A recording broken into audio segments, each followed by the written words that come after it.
How is everyone enjoying the first day of summer? Apparently Mother Nature got the memo and decided to bring some warm weather with her, so I'm super excited about that. So we're going to start today with John. Come on. The best part. I should be offended, but I'm not. No. Well, the legal, I should say the good legal part. Okay, so I am going to be going on a vacation, 3-week vacation. Good job. And so during that time, I would like to ask you to do something. I have an assignment for you. Northwest MLS, Legal Bulletin 222. Make sure you read it over, look at the forms, the sample forms, the new forms that are going to take place October 3rd. And then when I get back, we'll be having a meeting, a special meeting about those forms. And I'll go over those with you. But it'd be great if you could look over them in advance so we can have some discussions and questions about them. What's the day of that? August 4th, I think. August 4th, yes. August 4th. So, while I'm gone, just so you know, if you need me to authenticate something, it won't get done until after the 21st. So you'll want to send it to our MCA, to Emily or to Gwen, and they have my signature stamp, and they'll stamp it and get it going for you. And so if it goes to me, it'll just not get addressed for a couple of weeks. So the administrative staff is just that. So when there's something administrative, it's probably best to send it to them anyway, right? But during this time, while I'm gone, it's even more important to send it to them and have them take care of that. Okay, so Theo, if you don't know Theo, this is Theo. Hi guys, I'm Theo. She's going to, she's got a legal background, and I want to have her answering some questions, doing some things during that time, and she's been kind enough to do those things. And even my Forms Mastery class, which in the past Howard has been kind enough to do and done a great job for, and I hate to put that burden on him again, so Theo's just going to kind of do the whole, it's going to be John for 3 weeks. And so during that, so she's going to do those Forms Mastery classes on Wednesday from 2 to 4, so it'll still go on. And then any messages or emails to me won't get responded to till the 21st. I get back on the 20th, like this. And so you can, here's her contact info. So her email is ttom@kw.com. It's easy to remember. It's J. And then my phone number is 253-670-0909. And so please, with anything you have after Friday, I'll probably want to do that. The weekend, I'll still be here, but I'll be doing a lot of preparation for a long out of country trip. So Do we get to know where you're going? I'm going to Guatemala. Yeah. Fun. Visit my son and his kids there. So any questions? Can you work with Crystal to have your vacation alert on your email? So when someone emails you, they know you're not going to get back to them. I got you. Okay. I could do my Gmail, or I can't do the. I will come down and I will do it for you, and it will be done, and then everybody will have all of that information in that message. How's that for cool? Thank you. Awesome. I got you. And I know how to do my text, so I can forward my text, and I know how to do my phone, and read the outgoing message. So we'll have things covered for you. So I just want to make sure everyone's aware of that. But in the meantime, because when I get back, I'll be doing that special meeting on those new upcoming changes in our forms of buyer agency. So please, read through those things when you get a chance, so you can have some questions when I hold that meeting on the 4th. Anything else, any questions or Okay, thank you.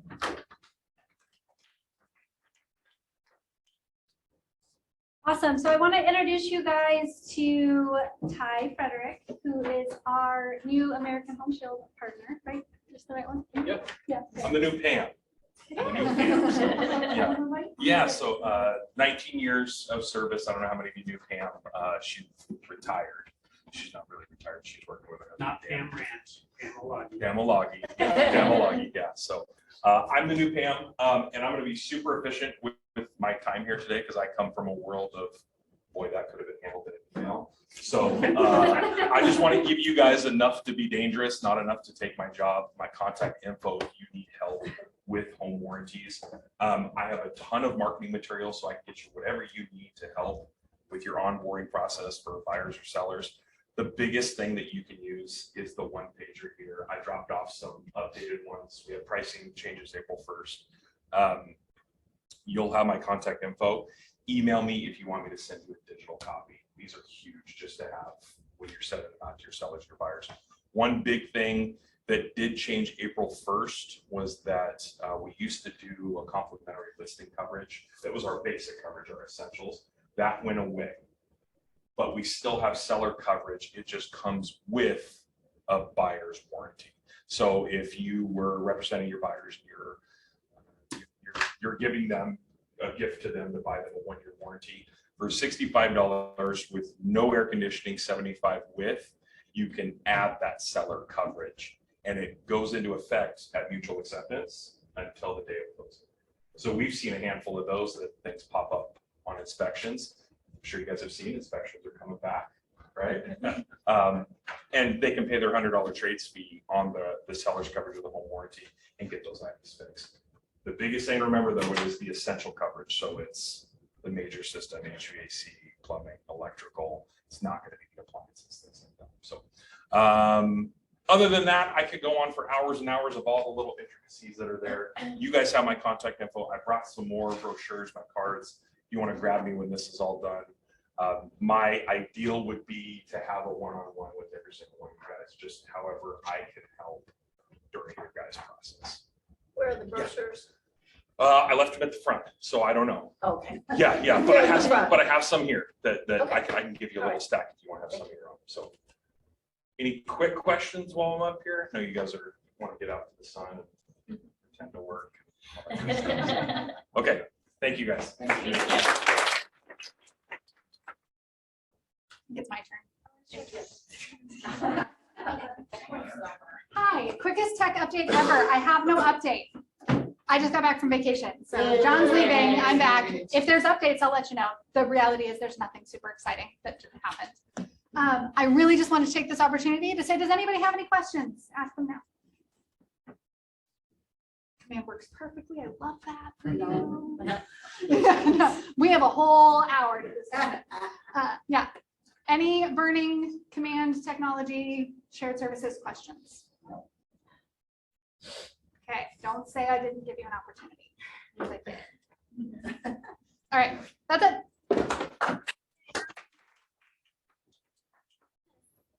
Yes.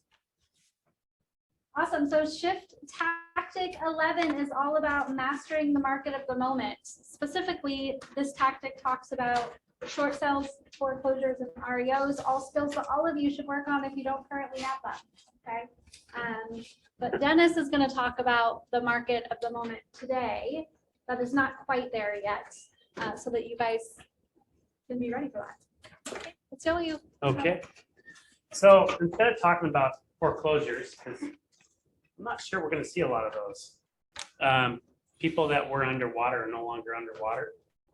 We may see them 3-4 years. Who knows? I don't know. But I borrowed this slide program from a company called Sequoia Capital.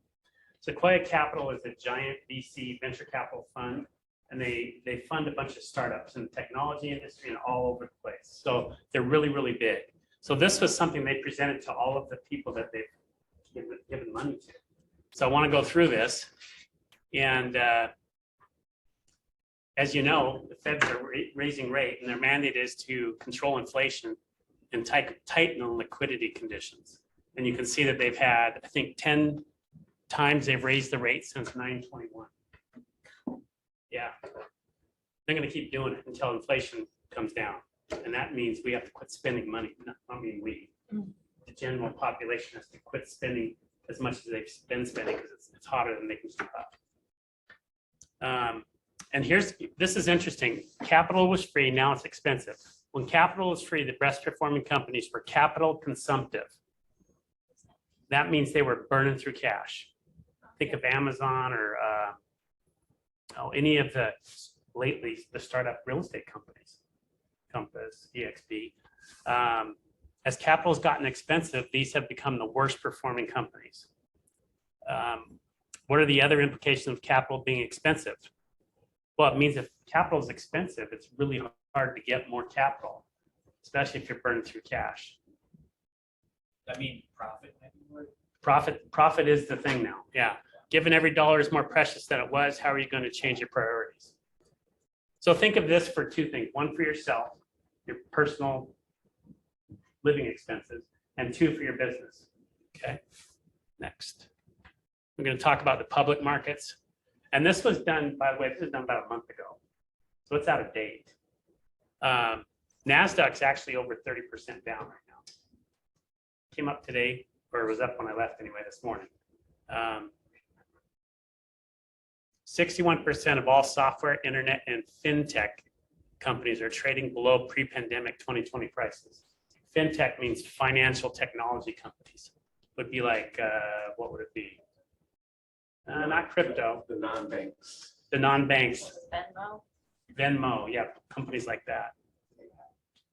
A third are trading below COVID lows when uncertainty and fear was peaking.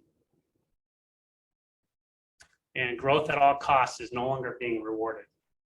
So they would reward these companies that, I'm going to use Compass as an example. They're a perfect example. Spend. In fact, this first quarter, they lost 188 million in the first quarter.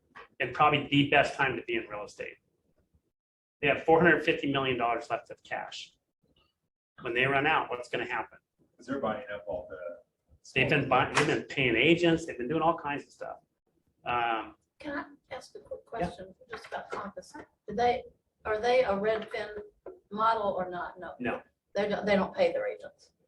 No. Compass, okay. They're a regular Okay. I just didn't know. type brokerage. Yeah. Go ahead and go to the next.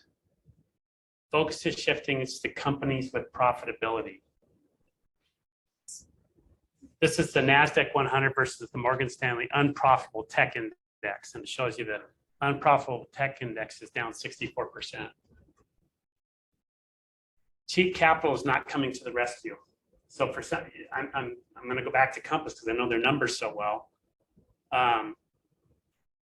The one thing that might save them is the fact that their biggest investor is SoftBank, which is I think it's Saudi money. So they could maybe go back to the well another time. They've risen capital like, I don't know, like 10 times or something now. Go ahead. What history tells us. The pain was the pandemic, or we had the pandemic, then there was too much stimuli, meaning they threw too much money at it. Some of us think they threw just enough, but a lot of people think they threw too much. Then there's the war in Ukraine. Then there's supply chain issues because of the pandemic and the shutdowns in China. QE is quantitative easing, and they put drug, which means they're just making more and more money. Okay? They quit doing that, but it's been a drug for the last 3 years. And then, of course, that leads to inflation. According to this guy, recovery will be long, but it'll be a sharp drop, and then it'll be a long. Guess what? It was that way in 08, but it's not going to be the same as it was in 08. Go ahead. We hope not. It won't. So who survives? It's not the strongest of the species that survive, nor the most intelligent, but the one most responsive to change. So just be willing to make changes. So here's what happens. Remember in 08, Chris, when we had that challenge for you guys to all, maybe it was later. Beginning of pandemic. Oh, it's 2020. Oh, wow. All these things are all running together. In 2020, when the pandemic hit, we had a challenge of how much could you cut out of your personal expenses and your business expenses both. Do you remember the numbers? We were on our path to $1 million per year saved for like 45 agents. There's 45 agents involved and they cut about $1 million a year out of their budgets. We did that in a way too. Yeah. Oh, we had to. Right, yeah. Because their income got cut. But this is called the death spiral, when they wait until it's no longer, you can't save it. And that happened to a lot of agents back in 08. They couldn't save their house, they couldn't save their rentals, they couldn't do anything. So what decisions do you plan to make versus what decisions do you wish you had made? You cannot overtake 15 cars in sunny weather, but you can when it's raining. That's a race car driver quote. So what they're trying to say there is when things are doom and gloom, that's the time you can start overtaking, grabbing market share. So who survives versus who wins? You have to embrace reality, adapt quickly, pain of discipline versus the pain of regret, and you will emerge stronger. How to emerge stronger? Well, it's what you do at crucible points, right? So right now, we haven't really seen we've seen a change in the market, right? We've seen that there's houses are sitting longer, there's more stuff on the market. Like he just said, people are starting to do inspections again, which is kind of refreshing. Yeah. Showings are down in King County from 31 per listing to 9. Wow. It's a big deal. Yeah. Chance only favors the prepared mind. So how do you prepare? Prepare your mind. That's the first thing. Tell yourself, number one, you will emerge stronger if we really get hit hard in this recession. Prepare your team and then prepare your company. And then confront your reality, confront your fear, choose courage over fear. And then remember, in any crisis, there's always opportunity. When in 08, when we, at the worst part of the market, we were as low as 60 agents. And all we did was grow from there on out. Even though it was a terrible time to be in real estate, we just started, all the good agents started joining us, to be honest with you, because they were like, we need help because we're not anywhere near what we used to make. It was crazy. Prepare your team. Start with why, reaffirm your mission and values, showcase your leadership, align your team, and ask for commitment. And then with your company, cash, pay attention to your cash and your cash flow, create financial degrees of freedom. Any questions on what that means? Make it easy for you to live on less. Concentrate investments in your future. Constraints equals creativity. And then this is just a board update on Airbnb in April 5th of 2020. What was happening April 5th of 2020? A whole lot of nothing. Everyone was shut down. Airbnb, they had and this is a little bit long, but I'll read through some of it. This is from the, I think it's the CEO. Let me take you back to Sunday, April 5th. You might ask, why would Airbnb have a board meeting on Sunday? Well, it was April 5th of 2020. We've been having Sunday board meetings since March 8th, 2020, when the Black Swan memo was published. The Black Swan memo was basically a memo about here's what's happening. This pandemic's coming, and we're going to have to shut everything down. So it was a doom and gloom deal. Founder Brian had seen 30% year-over-year growth in January to a flat year-over-year growth in February to a down 30% year-over-year in March to having over 80% of bookings in April canceled. He knew April would be bad. Brian presented these slides before the board meeting to get alignment. So here was the problem. It was a once in a generation crisis, and the idea was to make sure Airbnb is around for future generations. So Airbnb slide problem. We're faced with a once in a generation crisis for a travel company, and why we are here to make sure Airbnb is around for generations. Go ahead. Principles: be decisive, preserve cash, act with stakeholders in mind, emerge as role models, not villains, play to win the 2021 travel season. Little did he realize 2021 was much better. Don't trade in the future. These principles, oh, never mind, it's okay. They needed to do 4 things: raise money, manage stakeholders, diversify the business, and cut costs.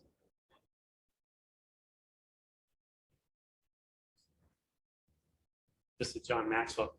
Change is inevitable, Yeah. growth is optional. It's a famous one of his. Wishful thinking is a waste of time. Don't sit around talking about the good old days with hope they'll return. How many people, not us, not in the room, how many of our agents that we know did that during 08 and 09 and 10? A lot of them just got out of the business completely. Go ahead. This is the age of instability where managing change is everyone's job. Think of it as your personal assignment. If the world outside your company is changing faster than the world inside your company, the end is near. Jack Welch. So leadership principles were communicate, conviction, confidence, calmness, be authentic, be human, balance optimism and realism. Simplicity scales, complexity doesn't. Speed is one of the greatest business strategies. Double down on your top talent, alignment over agreement, tighten up value proposition to drive sales. If it's not one of these, it's fluff. It has to drive revenue growth, save you money, strong return on investment, and then reduce risk. So what's next? Our intention, and remember, this is the venture capital firm that's funding all these companies. Imagine you're all CEOs of these high-tech companies. Our intention in gathering today is not to be a beacon of gloom. Far from it. We believe the best, most ambitious, most determined of you will use this moment to rise to the occasion and build something truly remarkable.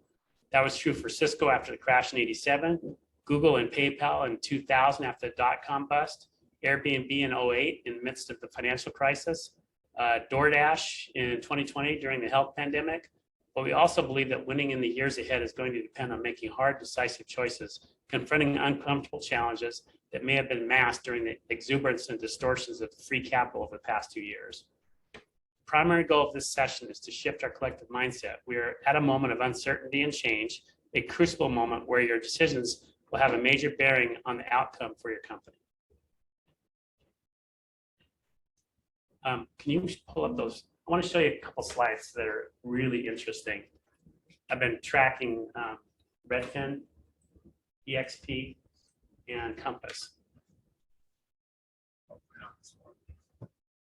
This morning they're up a little bit, but not much. Did it refresh itself? I don't know, is the answer. You try to make it big, it's moving it to the other screen. It's just minimize.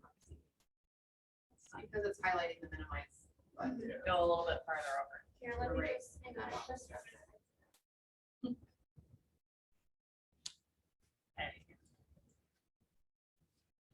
Can you please do 3 years? Actually, you can do 2 years. I know, but it's back to 1 day. I think it refreshed.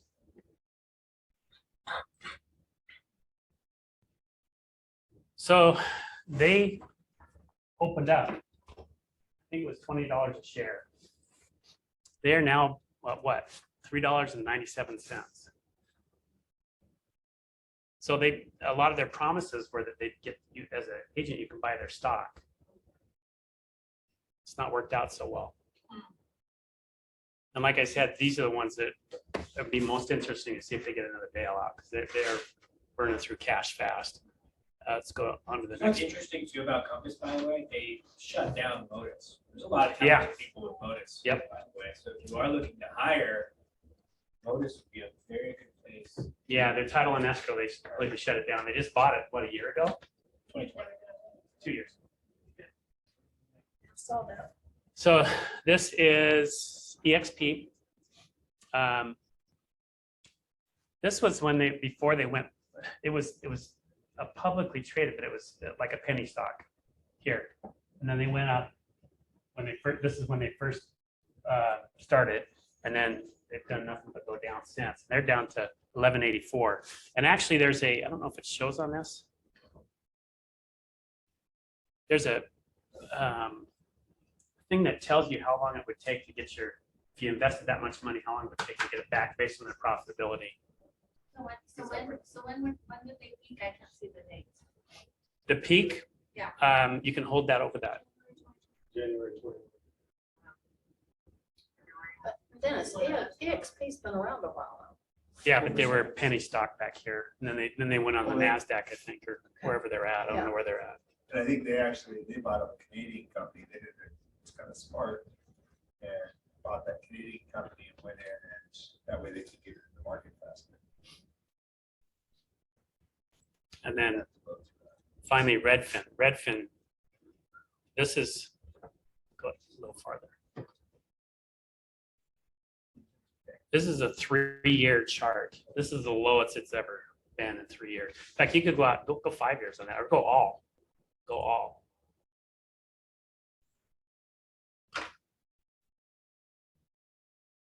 It's cheaper than it's ever been. They just laid off how many people? 10%. 10% of the workforce? It's lower than it was on 2020. Yeah, it's lower, lowest it's ever been. So those are the companies he's talking to. The ones that are burning through the cash and they're just, the path to profitability is not very good. So the good news is we're very profitable, so we're not worried about that. We're not in debt, so we don't have to worry about that. So didn't mean for this to be a doom and gloom thing, but I just wanted to show you what, especially in this space of high-tech, supposedly high-tech companies and the kind of things they're heading for right now. So it's not, doesn't look good. So questions? Adding to that, for Redfin, we have an agent for lease that actually works there.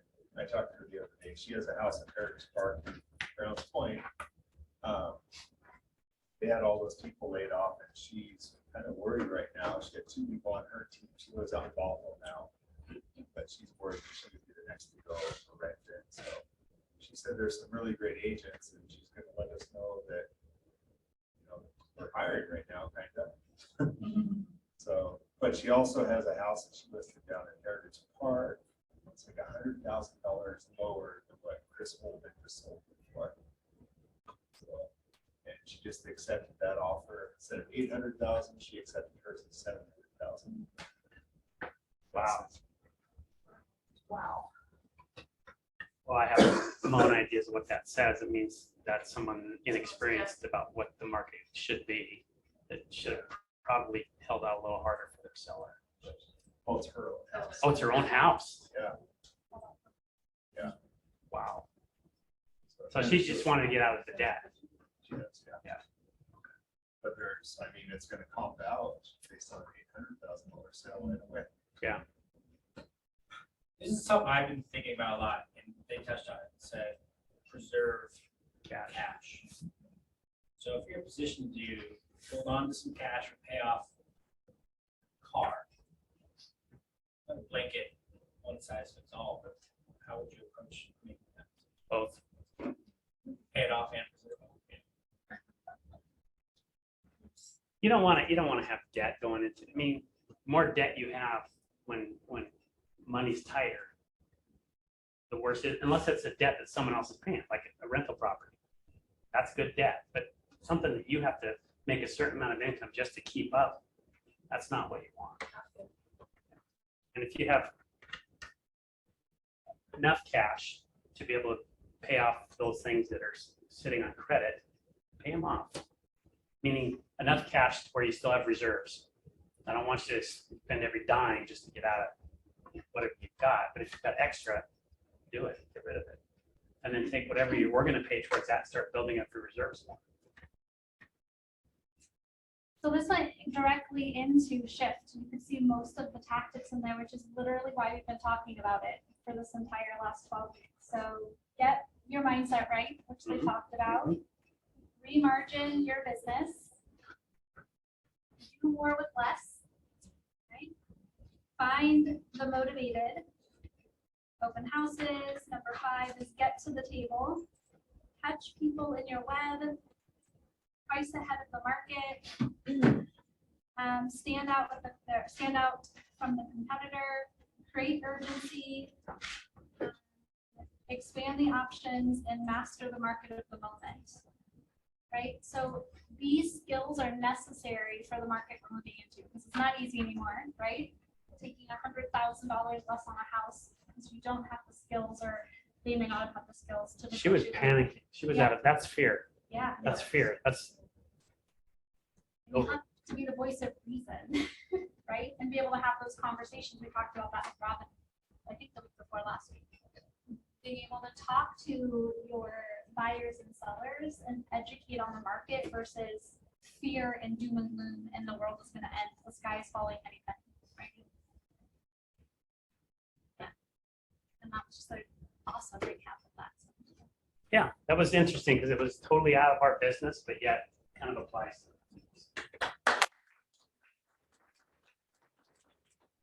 All right, so announcements. Hold on, I gotta get to the right page. There it is. Coach's Corner every single Tuesday from 1 to 2. It is back on today. We got an email this morning, as far as I know. It is. Okay. Cool. We have the new Ignite schedule for next month. For those of you who want to tighten up your skills and focus on learning new skills, Ignite is a great place to do that. We'll be talking about shift. And we also, which is not up here, but with that, we'll have scripts and role play here on Wednesday mornings over, what's that room called? In the sitting area. Right over there. Yeah, so we'll be going through how to convert your buyers and sellers, how to handle those objections and starting those shift conversations so that you guys can be prepared for that. What time? 9 a.m. We're working on getting that safety workshop. If any of you are on that Northwest Evan West page, our friend, not friend, the weirdo guy was back at it this weekend. Who was he with? Oh, with Ryan. Ryan did, he got a picture of his license. Mortgage 101 class, so you can get lending basics. This is going to be June 27th. It's next week at the Kent location. And then Quantum Leap. Who signed up for Quantum Leap already? Ooh, a lot of you guys. This is going to be, I told you last week, one of my kids is phenomenal. That's going to be July 28th from 9 to 5 at the Silver Cloud. So if you haven't signed up for that, you should. You can take a picture of the QR code. Forums classes on August the 4th. That's going to go through the changes that John talked about this morning. That's when he wants you to read 22. 222. 222. Yeah. Oh, With their legal there it is. bulletin 222 to be prepared. Twice. Legal bulletin. Yep. And then we have Mega Camp, August 23rd and 24th. You can go in person or digitally. In person is usually better, just as a heads up. So this is where you'll get to be in the room with tippy top agents and the mega agents. So if you want to grow your business there, you want to be around. I'm always a fan of being the dumbest person in the room because smarter people know better things. You can go learn from some really amazing people. Have a great day. It's done early.